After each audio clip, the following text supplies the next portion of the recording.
এইবার রোজায় বাজার থেকে অস্বাস্থ্যকর বেসন না কিনে একদম ঘরেই তৈরি করে নিন পারফেক্ট এবং স্বাস্থ্যসম্মত হোমমেড বেসন। আসসালামু আলাইকুম everyone, welcome back to my channel. এই বেসনটা যে শুধু স্বাস্থ্যসম্মত হবে তা কিন্তু না। এই বেসনটা দিয়ে আপনারা আলুর চপ, বেগুনি এছাড়া অন্যান্য যে কোনো স্ন্যাক্স আইটেম তৈরি করে নিতে পারবেন, সেটা হবে একদম পারফেক্ট। অনেক সময় বাজার থেকে বেসন কিনে আনলে সব ধরনের বেসন দিয়ে সব রেসিপি পারফেক্ট হয় না, তবে ঘরেই এইভাবে বেসনটা তৈরি করে নিলে বেসন হবে একদম পারফেক্ট এবং আপনারা একদিন বানিয়ে সংরক্ষণ করে রেখে দিতে পারবেন পুরো রমজান মাস জুড়ে। সো কথা না বাড়িয়ে চলুন ঝটপট রেসিপিটি দেখে আসি। বিসমিল্লাহ। বেসন বানানোর জন্য প্রথমে আমি নিয়ে নিচ্ছি এখানে হাফ কাপ মসুর ডাল, হাফ কাপ মুগ ডাল,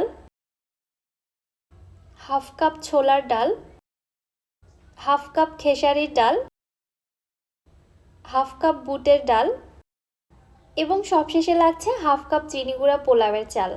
চিনি গুঁড়া পোলাওয়ের চালের পরিবর্তে আপনারা এখানে আতপ চালও নিতে পারেন।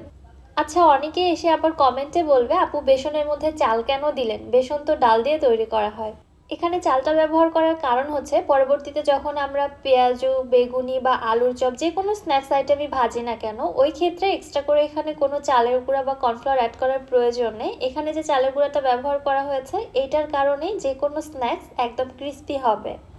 আর হ্যাঁ, অবশ্যই সব কিছুর পরিমাণ একদম সমান রাখতে হবে। আমি এখানে হাফ কাপ দিয়ে সব কিছু মেপে নিয়েছি। আপনারা যদি গ্রামের মাপ নিতে চান তো সব কিছু একই পরিমাণে নেবেন।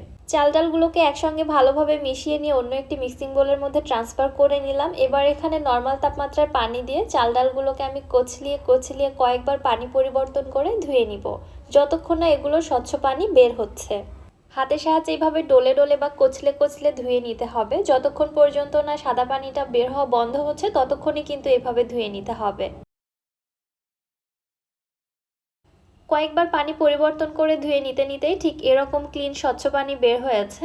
অলমোস্ট আমার চাল ডালগুলো একদম ক্লিন হয়ে গেছে। এবারে পানি থেকে ঝরিয়ে চাল ডালগুলোকে আমি একটি স্ট্রেনারে রেখে দিচ্ছি এর এক্সট্রা পানিটা ঝরে যাওয়ার জন্য। প্রায় 10 মিনিট রেখে দিব, এর মধ্যে এক্সট্রা পানিটা ঝরে যাবে। 10 মিনিট পরে এগুলোকে আমি একটি ট্রের মধ্যে নিয়ে নিচ্ছি। এখানে যেটা করতে হবে, চাল ডালগুলোকে একদম মুচমুচে করে শুকিয়ে নিতে হবে। আমি দুইটি ট্রের মধ্যেই চাল ডালগুলোকে পাতলা করে ছড়িয়ে নিচ্ছি। এছাড়াও আপনার বাসার ব্যালকনি বা ছাদে একটা কাপড় বিছিয়ে সেখানেও এগুলোকে ছড়িয়ে শুকিয়ে নিতে পারেন। আমি এই ট্রেগুলোকে একটা রোদের স্থানে রেখে দিচ্ছি শুকিয়ে যাওয়ার জন্য। এই কাজটা একটু সকাল সকাল করার চেষ্টা করবেন, তাহলে সারা দিনের রোদে চাল ডালগুলো একদম মুচমুচে হয়ে শুকিয়ে যাবে। তবে হ্যাঁ, অনেকের বাসায় আবার রোদের ব্যবস্থা থাকে না, তারা যেটা করবেন ফ্যানের বাতাসের নিচে এগুলোকে পাতলা করে ছড়িয়ে শুকিয়ে নিতে পারবেন। ফ্যানের বাতাসের নিচেও এগুলো শুকাতে একদমই সময় লাগে না, 5 থেকে 7 ঘন্টার মধ্যে শুকিয়ে আসে। যদি আপনি রাত্রে রেখে দেন তাহলে পুরো রাতের মধ্যে এগুলো খুব সুন্দরভাবে শুকিয়ে যাবে।